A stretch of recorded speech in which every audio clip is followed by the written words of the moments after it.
At the end of episode 2 in The Last of Us, we saw Tess sadly fall victim to the fungal infection called Cordyceps. We saw that she was bitten earlier on in the episode within the museum, which meant that her body had the infection within it. But due to the time frame that the infection usually takes to develop and reach the advanced stages, she was still in a state where she was able to be in control of her own mind. But we knew what was coming. However, right at the end of the episode, we saw a runner approach her and we witnessed a moment that was hauntingly disgusting. And it turned out that it was more important than what we were led to believe when we first watched it. So with that, I thought I'd break down and explain the scene and why it's so important. So let's get into it. Here is what this chilling kiss in The Last of Us actually showed us. Just to let you know, this video will contain spoilers. As we embarked on the final part of episode 2 of the show, we saw that Tess had fallen victim to the Cordyceps infection. The infection had spread around the top half of her body, as we saw, and she knew that there wasn't much time left before she became unrecognizable and resembled that of an infected individual, where she wasn't in control of her own mind anymore.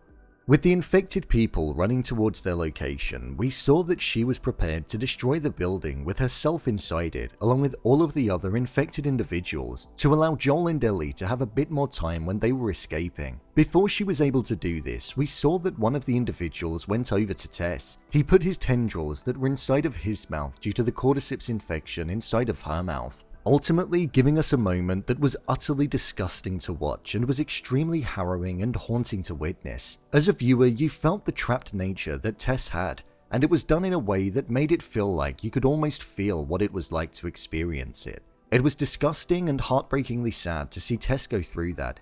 But why did this happen? Well, when the infected individual walked in, he could sense that Tess was already infected, as he didn't approach her in a way where he wanted to spread the infection as they usually do in biting people.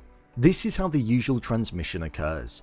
Instead, he recognized that she was in more of a human form, but still had the infection within her, hence why he approached her a lot slower.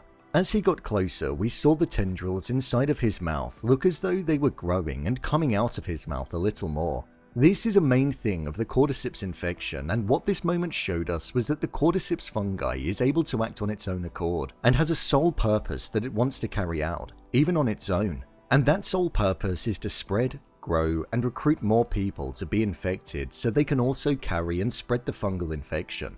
Even though the disease had taken over the human form, it can still act on its own. By putting the tendrils in Tess's mouth, it most likely meant that it could have sped up the process of her becoming infected and rendered her mind functionless other than the desire to spread, meaning that although she was bitten, this would have had a direct connection to the source and been a lot quicker. This moment was so important because it showed us that biting isn't the only way of spreading the infection. It highlighted how connected everybody that was infected was and is to the open world that's beyond.